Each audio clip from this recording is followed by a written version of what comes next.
It's now coming up to about 6 months since I got the 12.9-inch M1 iPad Pro as my main photo editing daily driver laptop. It essentially replaced my 16-inch Intel MacBook Pro, and I've been using it every single day for all of my photography work since that point. Also since then, a lot has changed. So we've got iOS 15, which fixed a few little bits and bobs. Lightroom has become a much better piece of software. But then you've also got the new M1 Pro 14-inch MacBook Pros, which don't take up that much more room and offer a very different approach to computing, and to commuting as well, actually, because if you take it with you, then that's a different form factor. To add to all of that, for the last week or so, I have been using the 14-inch MacBook Pro as well as the iPad to try and get an understanding. Now, this is not a comparison video. There'll be another one later, but I will definitely use it as a reference point throughout this video. And for the next few minutes, I'm just going to give you my honest opinion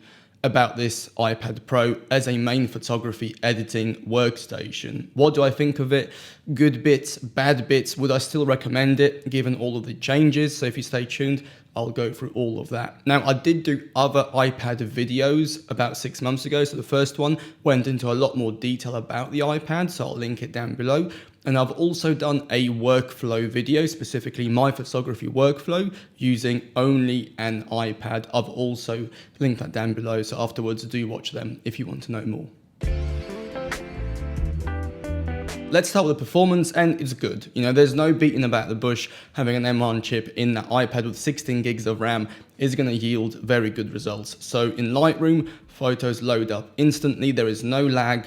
There is no hiccups. There's no freezing. The laptop never slows down. I say laptop, it's an iPad, but same thing. It never slows down. You can literally just scroll through the library to your heart's content, open photos, copy presets, apply them to 20 other photos, and it will just absolutely blast through all of it. And this was by far the biggest difference between this iPad and my previous 16-inch fully spec'd out Intel MacBook Pro. This just absolutely destroyed it in every aspect of photo editing. When it comes to importing photos, you are getting a faster speed because now you have the Thunderbolt port and not just the USB-C. So if you're using a UHS 2 memory card and a UHS 2 dongle, so the Apple one is UHS 2 compatible, you will get a quicker import speed compared to the older iPads or compared to anything which doesn't use a Thunderbolt port. When it comes to exporting files, again, it's an absolute breeze. It just doesn't take that much time at all. In a nutshell, if performance is an issue, this is definitely not going to be on this iPad. When it comes to photo editing, it's definitely going to be a very seamless and a very fast experience. I would say, however, if you are a dedicated photo editor and you do this a lot, go for the 1 terabyte or the 2 terabyte options because you are getting more RAM, and also it's handy to have that onboard memory so that you can save files locally that you're working on. Because with an iPad, unlike a laptop, again, I'll talk about that in a separate video, but you can't work with photo libraries that are stored on an external drive. So they're either stored locally or in the cloud. So that's why I opted for the 2 terabyte version, so that if I am away traveling for, let's say, 2-3 weeks, I can keep all of those files local as well as the cloud, acting as a backup. But also it means that if I have a poor internet connection and I want to edit my photos, I am not stuck there waiting for them to download. The screen is one area that did surprise me quite a lot. I honestly thought that I would get bored of it, and then if I go back to an older iPad, I wouldn't notice much of a difference, but to be honest, there is a big difference. If you're not watching HDR movies or anything like that, there'll definitely be a little bit less. However, if you're editing photos, I have noticed that having a slightly brighter screen does help, especially if you're outside. Also, I do find that the screen goes very bright, especially in Lightroom. So if you are editing photos which have a lot of dynamic range that are taken on a very bright day, I have personally found that there is more visible detail in the highlights, so that if you're editing the highlights, you don't have to rely on the histogram just as much. You can actually rely on what the screen is showing you. On top of that, all Apple displays are probably the most accurate ones you can get in terms of color, and this is no exception. Now let's talk about versatility, ergonomics, and just how useful this device is in the real world. And to be honest, this is where it shines, and in my opinion, to this day, I think it's still a better experience than a traditional laptop because you just have a lot more options with how you work. So if you want a traditional laptop-based kind of desktop experience, you can have the Magic Keyboard, you can hook it up to a monitor. I mean, sure, you're not going to get the full thing, but it's better than nothing, but you at least have the trackpad and a very good keyboard, and you can take it with you, work on your lap on a train, for example. Equally, if you want it more of a tablet or you want to just reduce the bulk and the weight, you can just disconnect it, throw a smart cover, whatever the cover is, on the iPad, and then use it as a tablet with just the pen. And finally, we have the iOS update. Now, it did get a few little updates, which are somewhat noteworthy. You can now know how much longer you have left if you're copying files from one app to the, let's say, SSD or something like that. Overall, it's a bit more stable. Multitasking's become a little bit easier. But for photographers, for photo editors, there's nothing really noteworthy to report.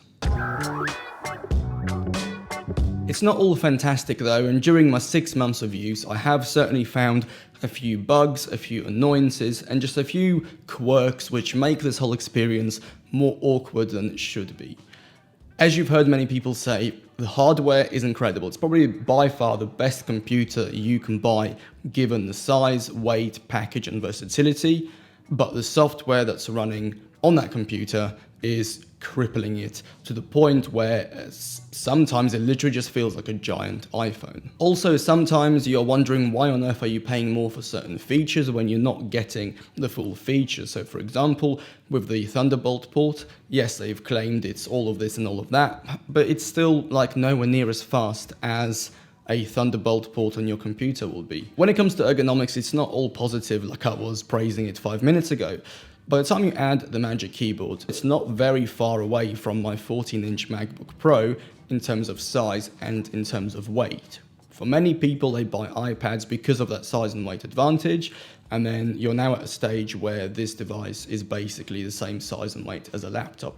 Obviously, I know they had to make the keyboard that bulky and that heavy so that the whole thing doesn't topple over, but it's still something to consider. And finally, the biggest negative about this whole experience is the operating system. Even though they fixed one or two very basic issues, there's still so much that's missing and so many inconsistencies. So for example, if you click on a single file or a picture, you can see the size of it. However, if you put that picture and 5 other pictures in a folder, like most of us do, you can't see the size of it. So if you're copying a folder from the Files app to the SSD, you don't know how big that folder is. The only way to find that out is to compress it, and then that will convert it into a single file, and then the iOS will tell you how big it is, which is just a bit crazy.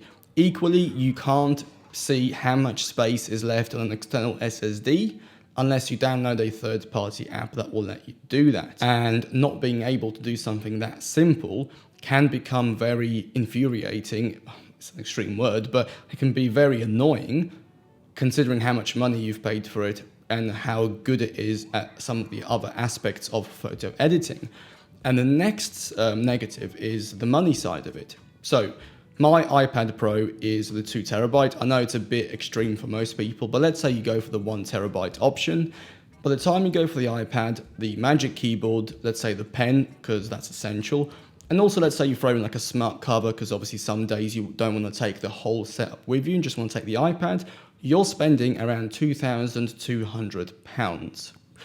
For that kind of money, you can buy the entry-level 14-inch MacBook Pro with all of the ports, and you don't have to buy any extra dongles. Sure, the hard drive is only 512 gigs on it, but with the 400 odd pounds that you have left over, you can buy a very good 1 or 2 terabyte SSD, and then you can also buy the Wacom graphics tablets that I've bought for my MacBook, and then any kind of pen-related activities within editing you can still do.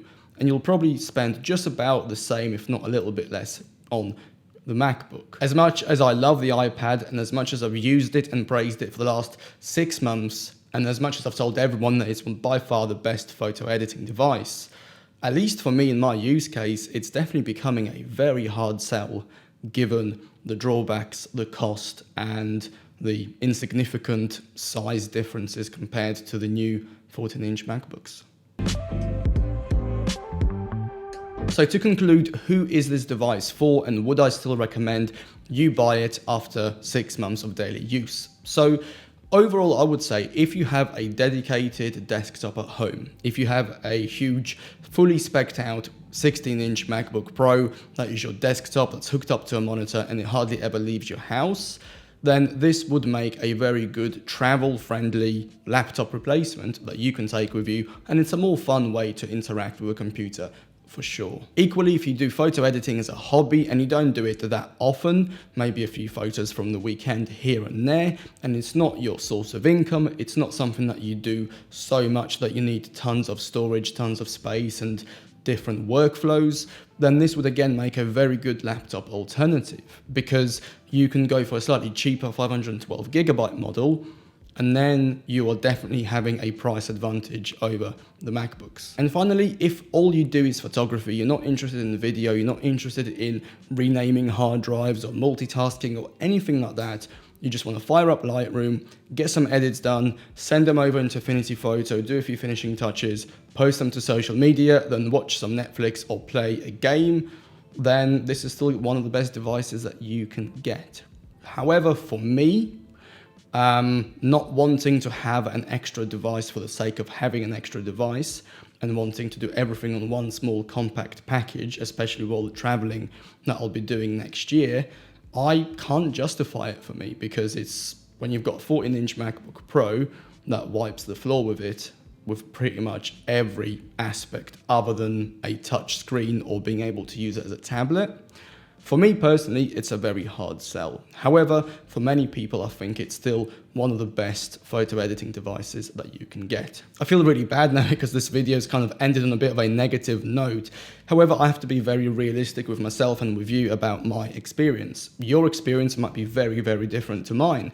And if so, that's great. But yeah, so that's about it. If you do have any questions or anything like that, do let me know in the comments. I will still be using this iPad alongside my MacBook for the next month or two, just to make sure that I've definitely kind of made the right decision about which one to use going forward, because I only want to keep one device.